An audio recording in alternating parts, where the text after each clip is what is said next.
fell to the Aces in 4 games. Clark connects. Clark has space. He's going to let it fly. For more than a year, they said they were ready to shut it all down. They said if the league didn't meet their demands, they would sit out. They would walk away. They would let the season burn if that's what it took. And at the time, a lot of people believed them. The WNBPA stood tall. Players went on podcasts. Social media lit up. Interviews turned bold. Words like "we're sitting out" weren't whispered. They were said with confidence. Almost like a warning. It felt like the league was on the clock. But something changed.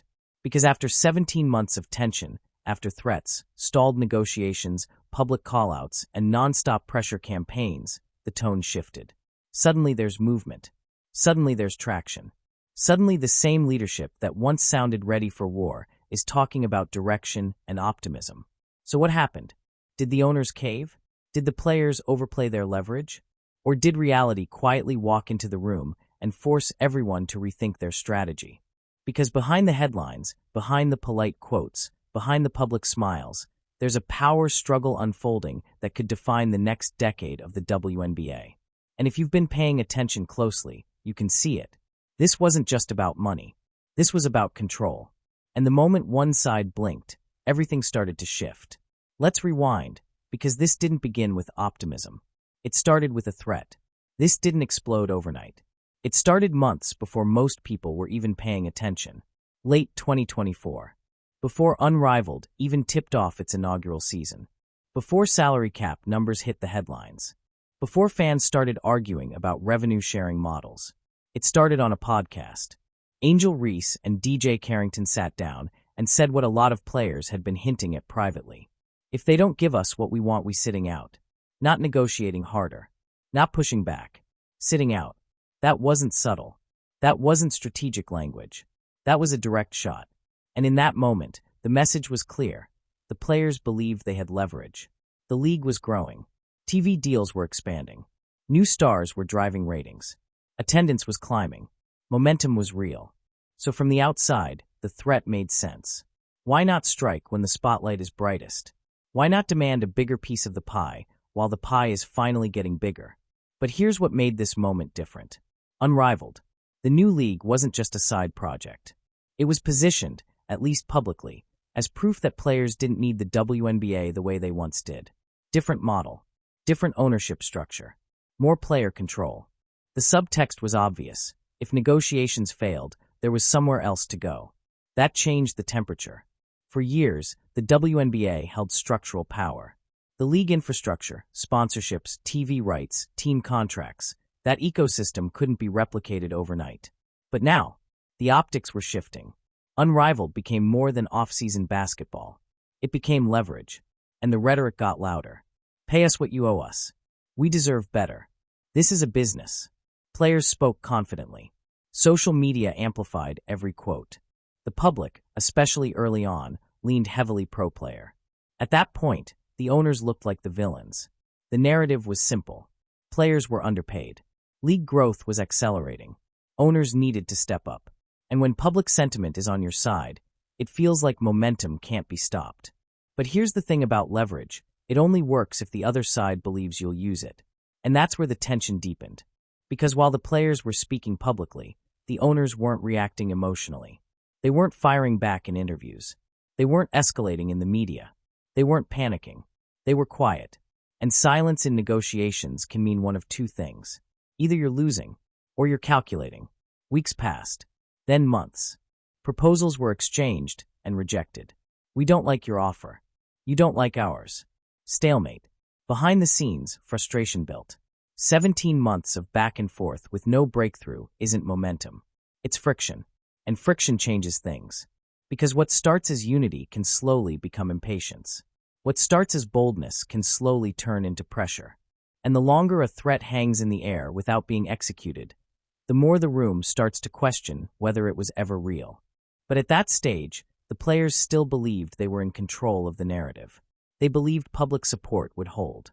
They believed leverage would land. They believed the league needed them more than they needed the league. And for a moment, it looked like they might be right. But leverage is fragile. And the next development would quietly begin shifting the balance. Because inside the union, not everyone agreed on how far this should go. And once cracks form internally, the outside pressure hits differently. And that's when the word nobody expected entered the conversation. Greedy. And when that label surfaced, everything started to change. The word didn't come from an owner. It didn't come from a league executive. It didn't come from a rival media outlet trying to stir controversy. It came from inside. Greedy. When that label surfaced in conversations surrounding the WNBPA leadership, it hit differently. Because criticism from the outside is expected. Criticism from within? That's where real fractures begin. Up until that moment, the narrative felt unified. Players versus owners. Labor versus management. Growth versus outdated structures. It was clean. It was emotional. It was easy to rally behind. But once whispers started circulating that some players believed leadership was pushing too aggressively, that changed the tone. Suddenly, this wasn't just about fairness. It became about priorities. Here's where it gets uncomfortable. Not every player is in the same stage of their career. Some veterans are in their early 30s. Some are closer to the end than the beginning. For them, this CBA might be their last major negotiation window. Their last opportunity to secure long-term financial protection. Their last shot to maximize earnings before stepping away. And when you're facing that reality, your time horizon shrinks. You're not thinking about 5 years from now. You're thinking about now. But younger players? Players just entering the league? They're looking at sustainability. Growth curves. Long-term revenue expansion. The next CBA. The one after that. Two completely different perspectives. And when a union tries to balance those perspectives, tension builds quietly.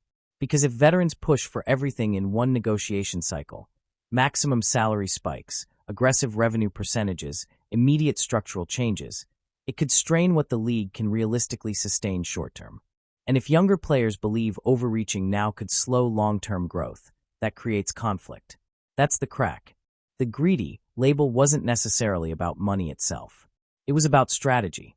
Were leaders negotiating to secure the future of the league, or to secure their own final contract window? That question started circulating.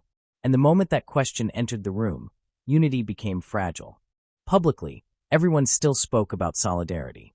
But internally, the pressure was mounting.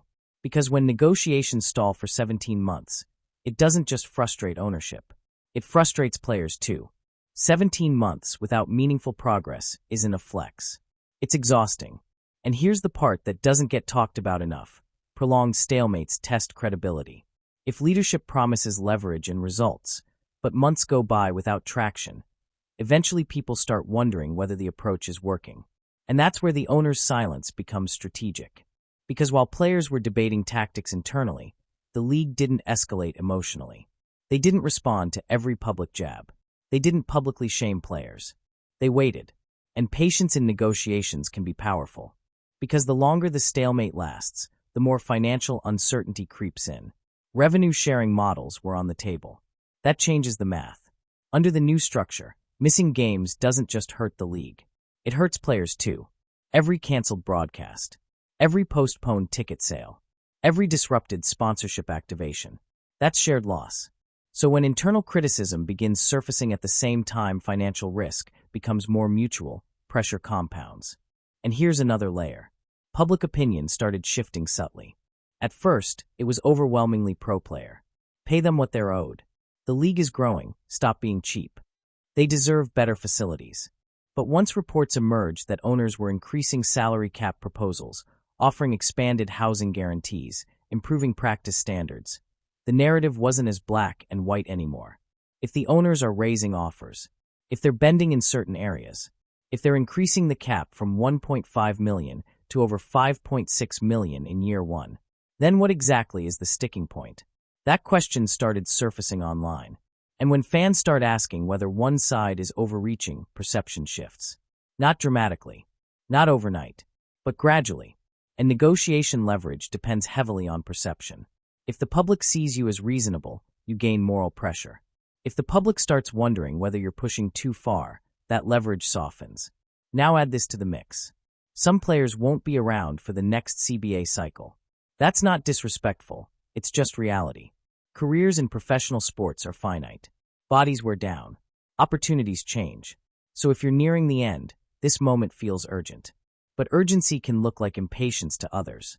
And impatience in negotiations can weaken collective posture. Because if leadership appears desperate to secure everything now, owners can sense that. And negotiation psychology matters. If one side believes the other side needs a deal more urgently, power shifts. This is where the situation stopped being simple. It wasn't players versus owners anymore. It was veterans versus timeline. It was leverage versus sustainability. It was public pressure versus financial math. And when the greedy label entered the conversation, it exposed something bigger than salary numbers. It exposed doubt. Doubt about strategy. Doubt about pacing. Doubt about how far this should really go. And once doubt spreads, unity weakens. Not publicly. Not dramatically. But subtly. And subtle shifts are often the ones that decide outcomes. Because while players were recalibrating internally, the owners were preparing something that would complicate the narrative even more. They didn't double down. They didn't threaten. They adjusted the offer. And that's when the situation got interesting.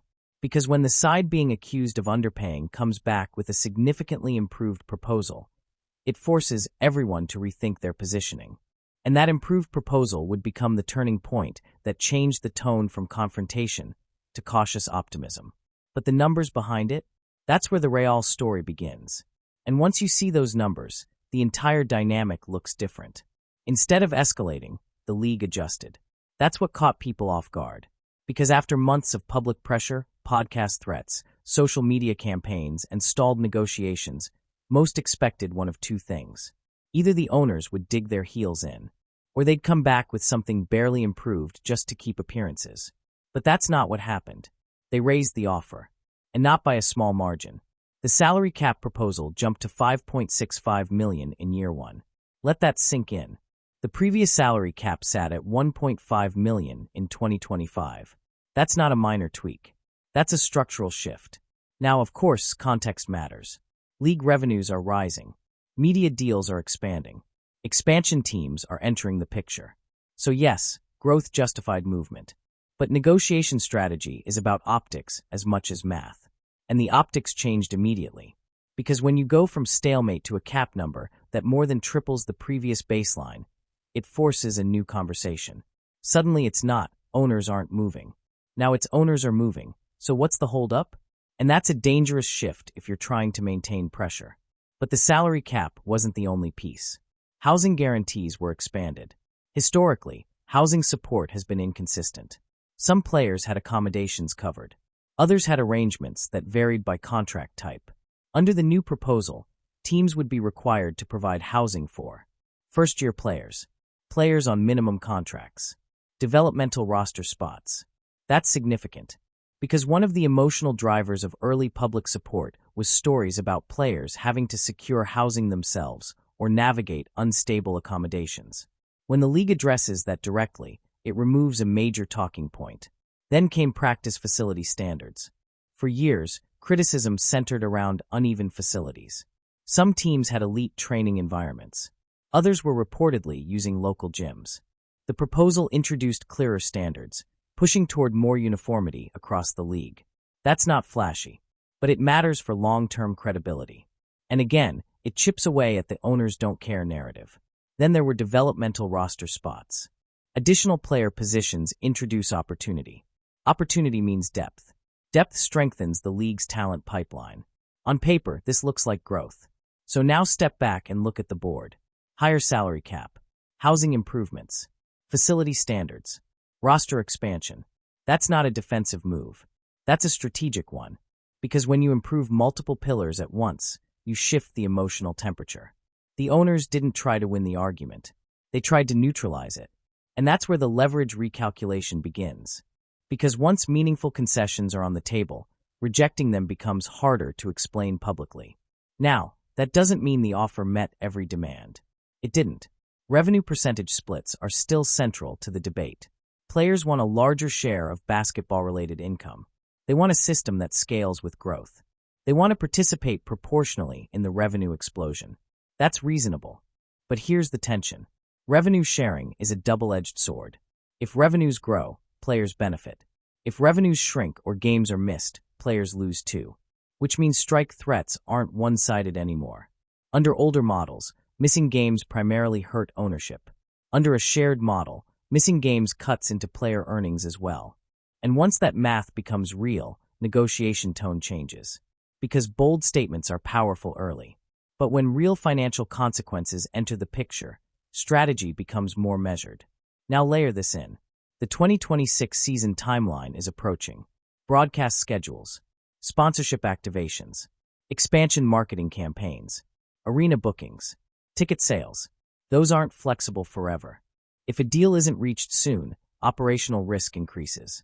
And here's the part most casual observers miss. Owners can absorb short-term losses differently than players can. Ownership groups often have diversified revenue streams. Players, on the other hand, rely on seasonal earnings, overseas contracts, endorsements that depend on league visibility. A prolonged work stoppage doesn't hit both sides evenly in the short term, and that reality changes urgency. When the improved proposal landed, it wasn't just about numbers. It was about psychology. It signaled that the league was willing to negotiate seriously. It signaled they weren't dismissing player concerns outright. And once you signal flexibility, you subtly put pressure on the other side to respond in kind. That's when the rhetoric started softening. You didn't hear as many aggressive sound bites. You didn't hear as many public ultimatums. Instead, you started hearing something different.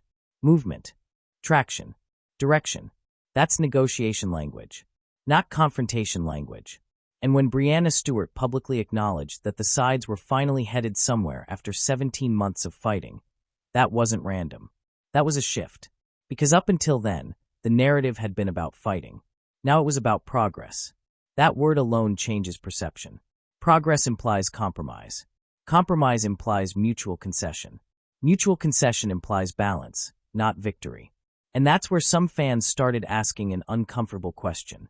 If the owners are raising the cap significantly, if they're addressing housing and facilities, if they're adding developmental opportunities, then did the players miscalculate how hard they needed to push? Or was this the plan all along? That question hangs in the air. Because negotiation often involves extreme starting positions to land somewhere in the middle.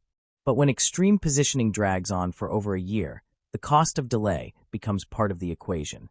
And here's what makes this even more complex. The league is entering a new revenue era. Media deals are expanding. Corporate interest is rising. Attendance momentum is real. This isn't the WNBA of 10 years ago, but it's also not the NBA. Margins are tighter. Infrastructure is still stabilizing. So the owner's move wasn't just generosity. It was calculated growth pacing. Offer enough to show good faith. Increase standards. Raise the cap aggressively.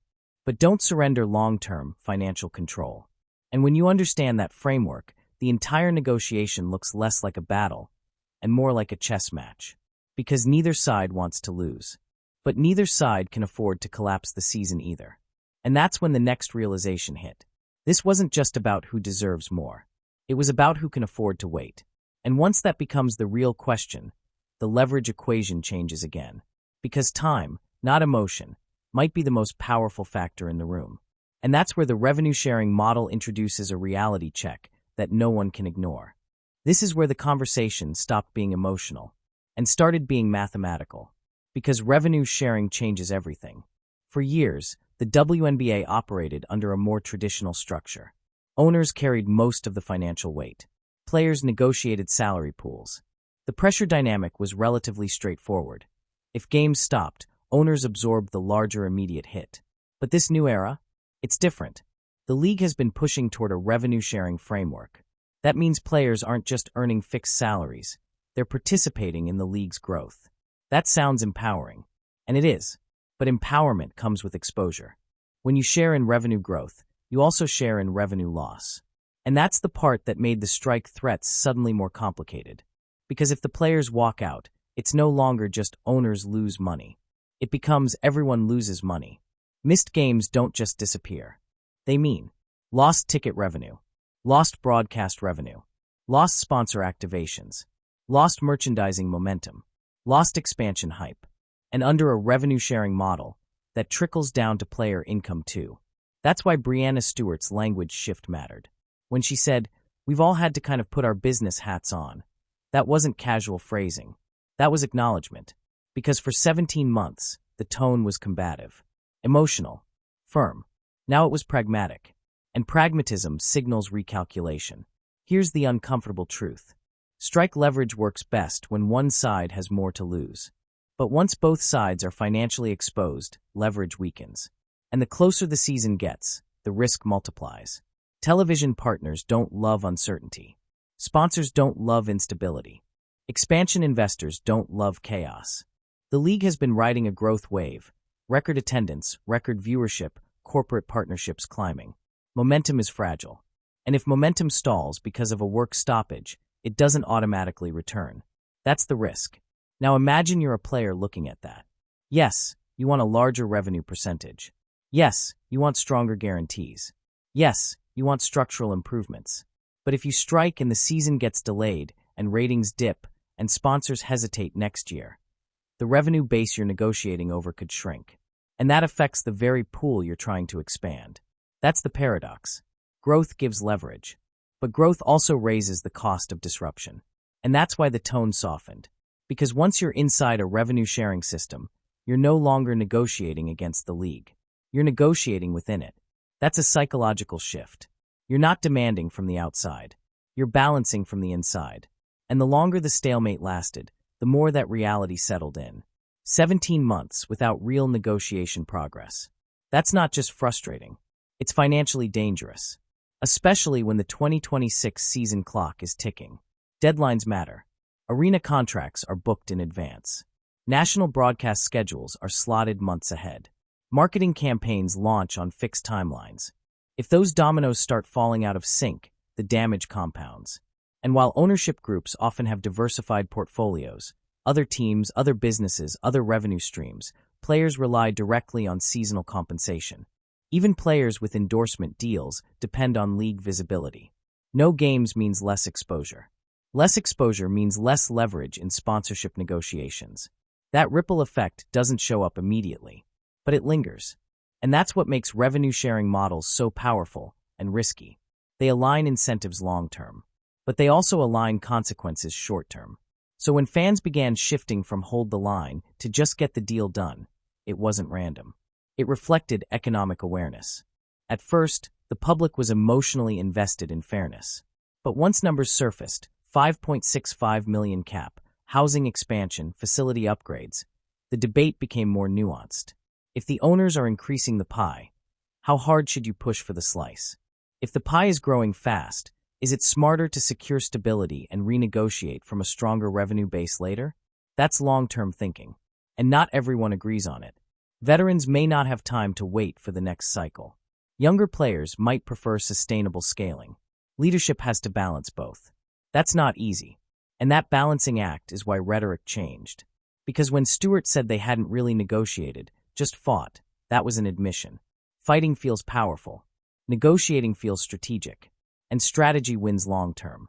But strategy also requires compromise. And compromise doesn't always excite a fan base that rallied behind bold ultimatums. That's why this moment feels different. The temperature cooled. The language softened. Optimism replaced outrage. And when that happens in a labor battle, it usually means one thing.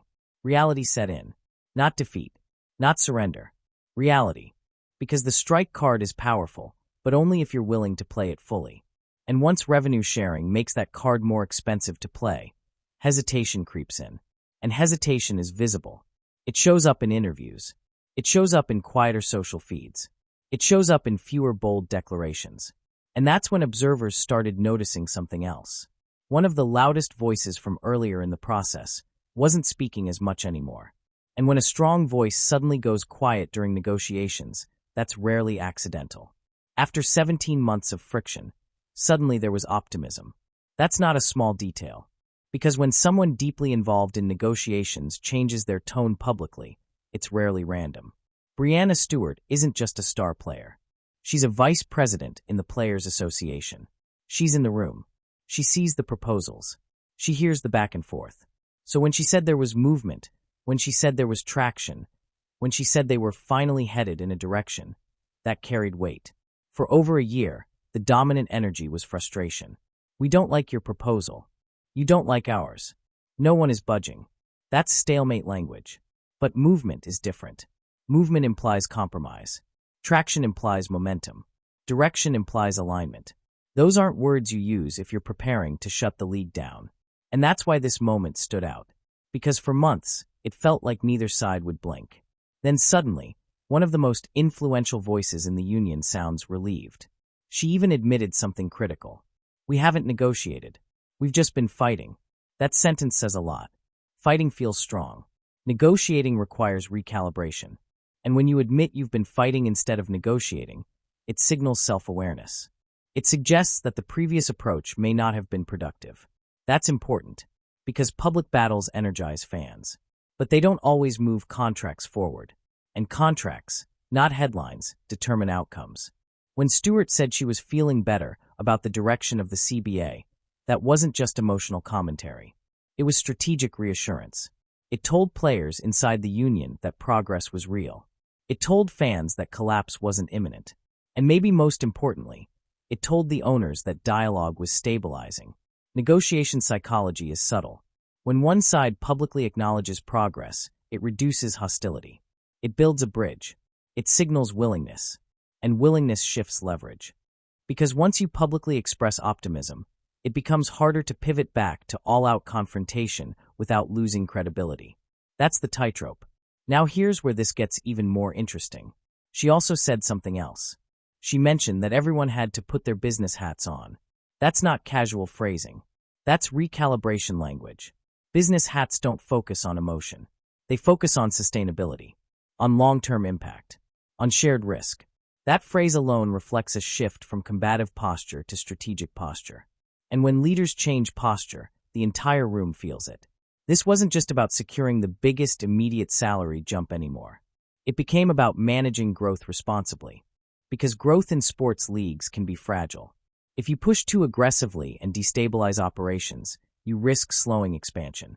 If you compromise too quickly, you risk leaving money on the table. Leadership has to balance that tension.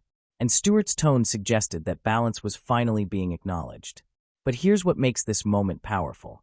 She didn't declare victory. She didn't say the owners finally gave them everything. She said there was movement. That's modest. That's controlled. That's calculated optimism. And calculated optimism usually means both sides have shifted. Because in negotiations, progress rarely happens because one side collapses. It happens because both sides recalibrate.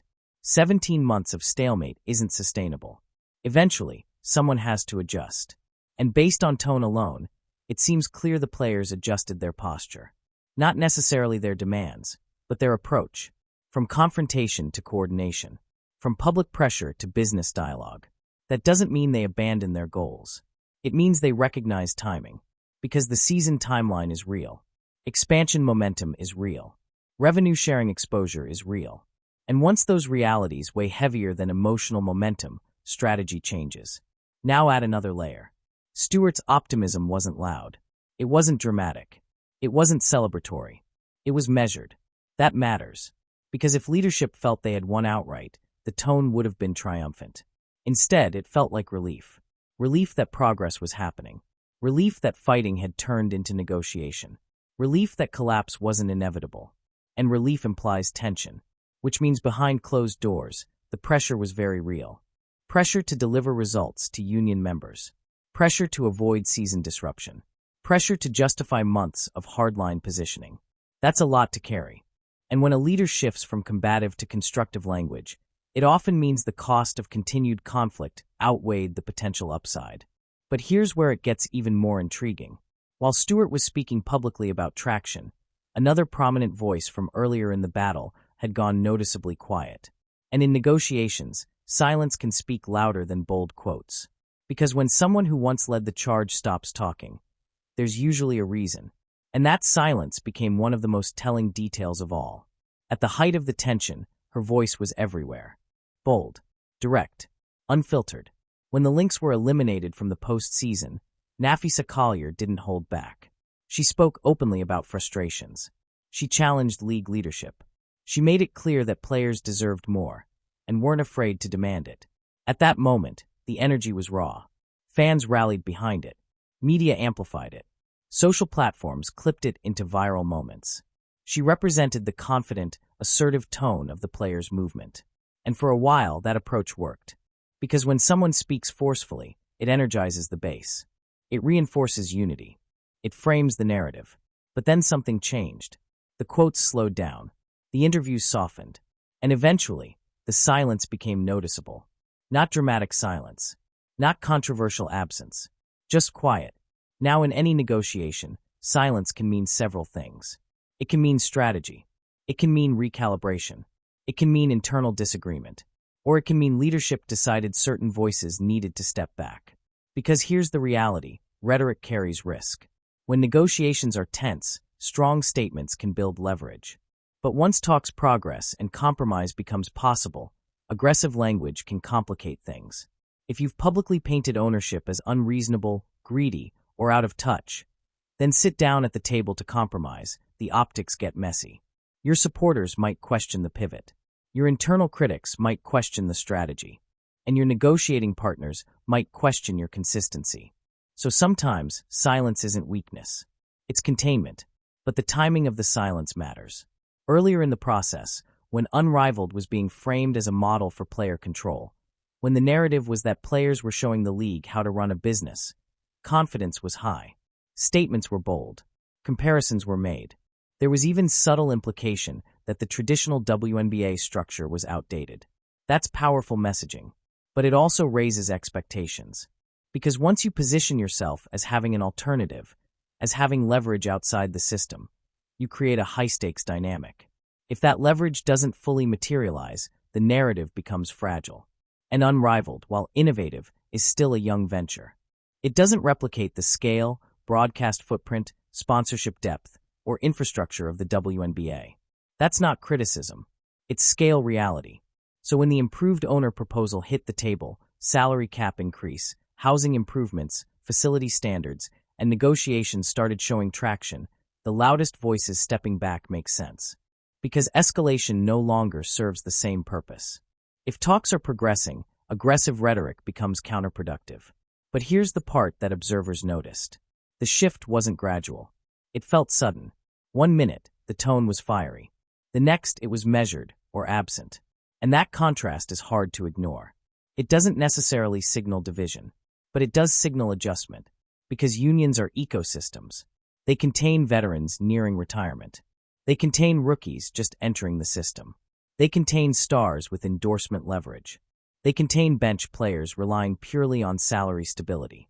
And leadership has to manage all those perspectives. If early rhetoric overpromised outcomes, if public positioning escalated expectations, then recalibrating quietly may have been necessary. Silence can be damage control. Silence can be negotiation discipline. Silence can be recognition that the fight phase is over and the bargaining phase has begun. But to the public, silence invites speculation. And speculation fuels curiosity. Was the early strategy too aggressive?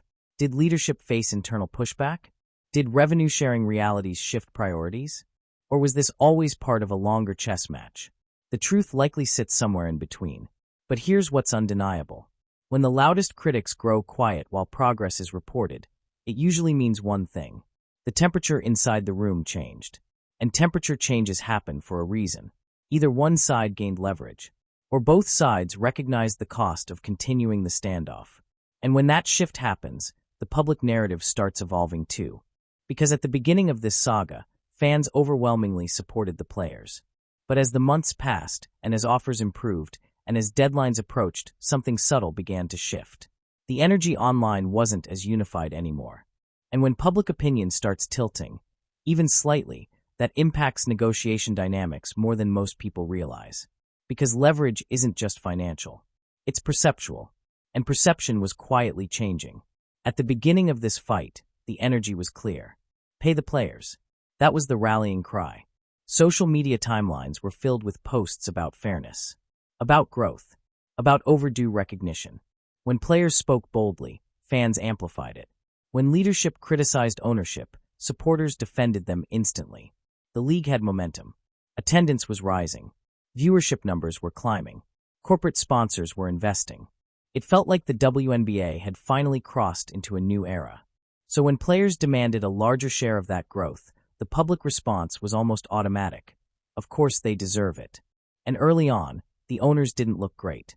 There were lingering stories about uneven facilities, about salary disparities, about historical underinvestment. So emotionally, the players had the advantage. But public support is not permanent. It shifts when new information enters the conversation. And that's exactly what happened. When reports surfaced about the proposed salary cap jumping from $1.5 million to $5.65 million, that changed perception. When housing guarantees were expanded, that shifted tone. When practice facility standards were introduced, that complicated the narrative. Suddenly, it wasn't just owners refusing to pay. Now it was owners increasing offers. That matters, because once the public sees movement from ownership, the moral clarity softens. And here's the key. Fans don't follow negotiation details closely. They react to headlines. So when the headline changes from players demand more to owners raise offer significantly, momentum recalibrates. You could feel it in comment sections. Early comments were aggressive toward the league. Later comments started asking questions. What exactly are they asking for now? How much is enough? Is a strike really worth it at this point? Those are subtle shifts. But subtle shifts shape leverage. Because labor disputes thrive on public pressure. If fans overwhelmingly support the players, ownership feels heat. If fans start urging compromise, pressure redistributes. And that's what began happening. People weren't suddenly anti-player. They were just pragmatic. They didn't want the season delayed. They didn't want growth momentum disrupted. They didn't want headlines about cancellation overshadowing expansion excitement. And when public sentiment moves from outrage to impatience, it changes negotiation psychology. Because now, the players aren't just negotiating against owners. They're negotiating against fan fatigue. 17 months is a long time. Passion can turn into exhaustion. Support can turn into just figure it out. And when fans begin prioritizing stability over escalation, leadership notices. No union wants to lose its base. But no union wants to appear unreasonable either. That's the balance. And this is where perception became delicate. If leadership continued pushing aggressively, while ownership visibly improved offers, the optics risked flipping. Instead of appearing assertive, they could appear inflexible. Instead of appearing principled, they could appear impatient. And perception drives leverage. Here's something even more important. The WNBA is in a visibility surge. New stars are drawing attention. National media is covering the league more intensely than ever. Expansion teams are generating excitement. This isn't a quiet moment in league history. It's a spotlight moment. And spotlight moments magnify everything. If negotiations collapse in a quiet year, the damage is limited. If negotiations collapse during peak visibility, the narrative sticks longer. That's why fan sentiment shifting matters so much right now. Because fans aren't just watching games. They're watching governance. They're watching leadership. They're watching how both sides handle growth. And when the public begins saying, "Get the deal done," that's pressure. Not explosive pressure, but steady pressure. And steady pressure shapes compromise. Now here's the strategic twist. Public opinion doesn't need to flip completely to matter. It just needs to soften. Because once unconditional support becomes conditional support, leverage weakens. If 90% of fans demand you hold the line, you can hold it confidently. If that drops to 60% and 40% are urging compromise, leadership has to think differently. And that's the environment that began forming.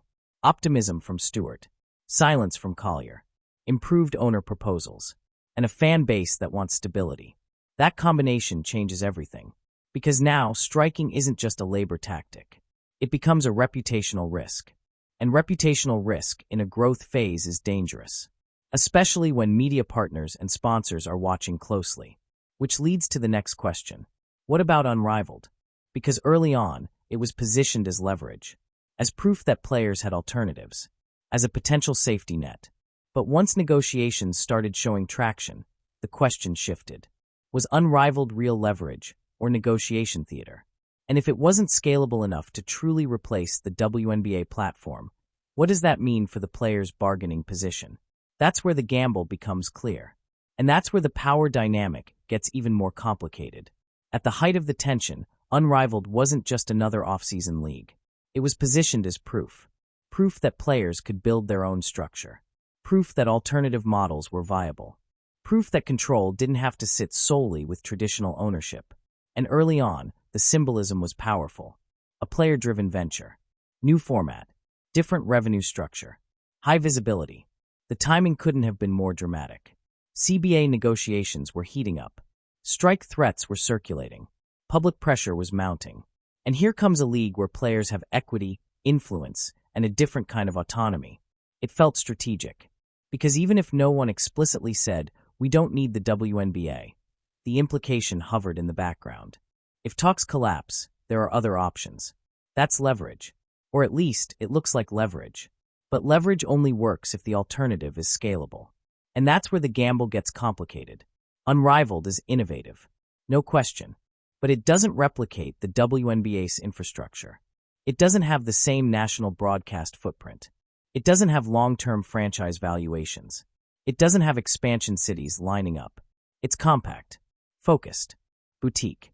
That's not criticism, that's design. It serves a different purpose.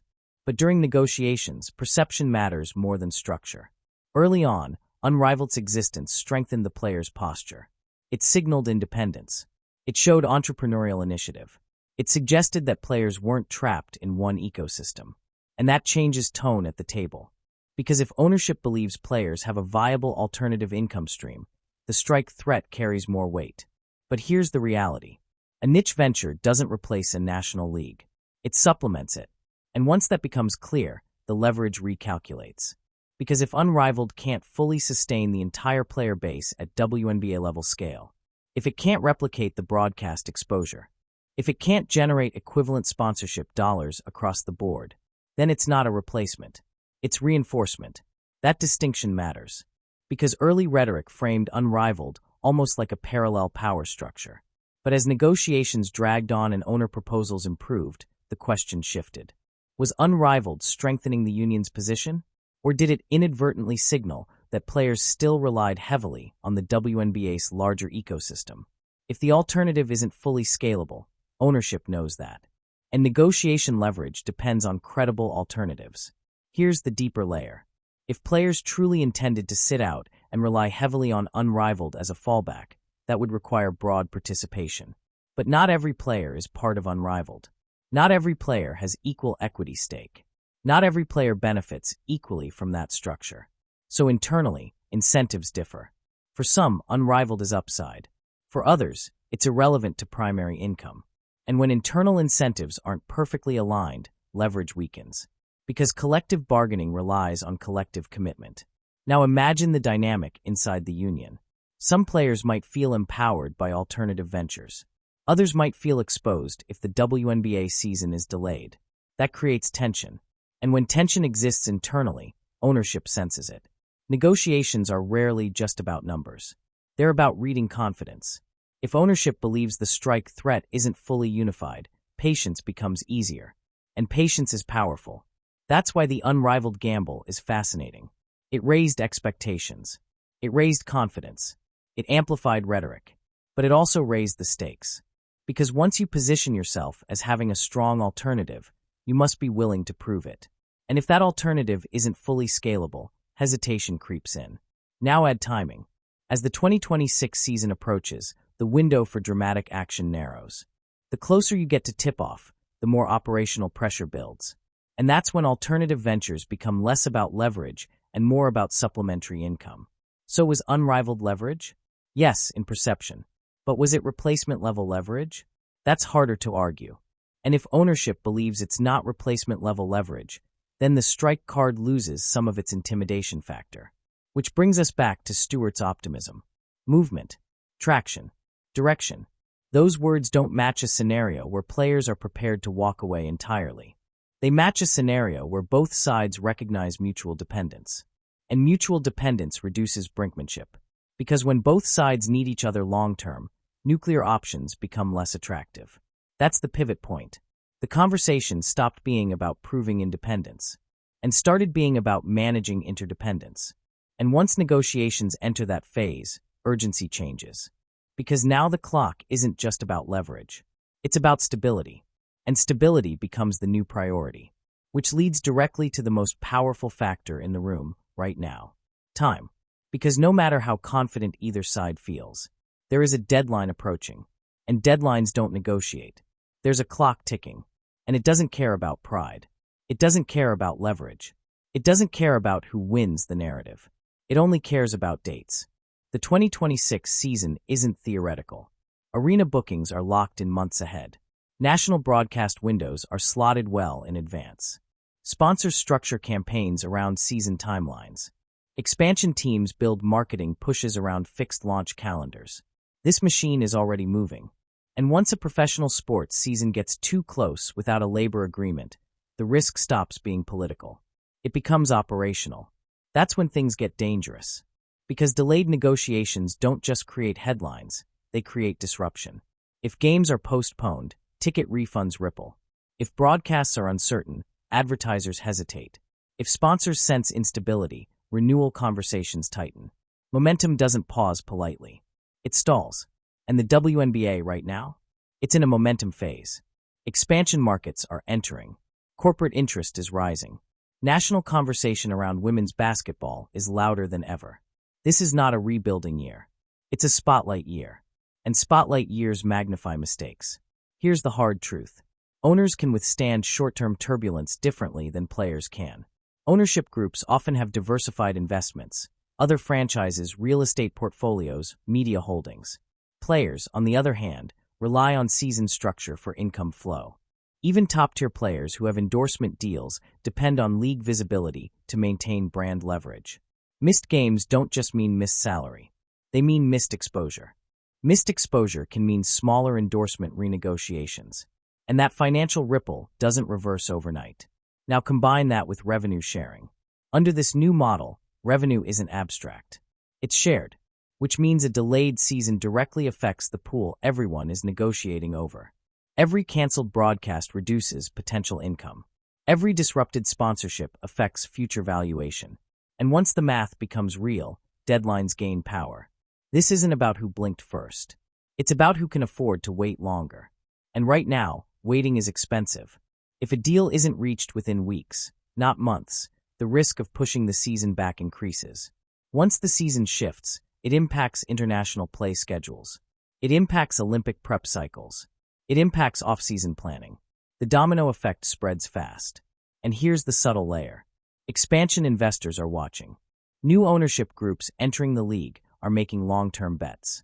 They're analyzing stability. They're analyzing growth projections. If instability defines this moment, expansion enthusiasm cools. And expansion cooling affects future salary growth. That's the paradox. Push too hard and destabilize growth, the pie shrinks. Compromise too quickly and leave potential gains unrealized, players feel shortchanged. This is why Stewart's business hats comment matters so much. Because this isn't just a moral debate. It's a structural one. The league is transitioning from survival mode to growth mode. That transition is fragile. And fragile transitions require careful pacing. Now imagine being in that negotiation room. 17 months of friction. Public threats echoing in the background. Fans demanding clarity. Sponsors quietly asking questions. Media partners watching closely. And a calendar that doesn't stop. That pressure changes tone. It forces realism. Because at some point, the cost of delay outweighs the benefit of holding the line. And once that threshold is crossed, compromise accelerates. That's likely where we are now. Not at surrender. Not at victory. At urgency. Because urgency makes ideology flexible. Urgency makes rhetoric softer. Urgency makes silence strategic. And urgency makes traction possible. But here's the part that lingers. If this deal closes soon, it will be framed as progress. If it drags and causes disruption, it will be framed as miscalculation.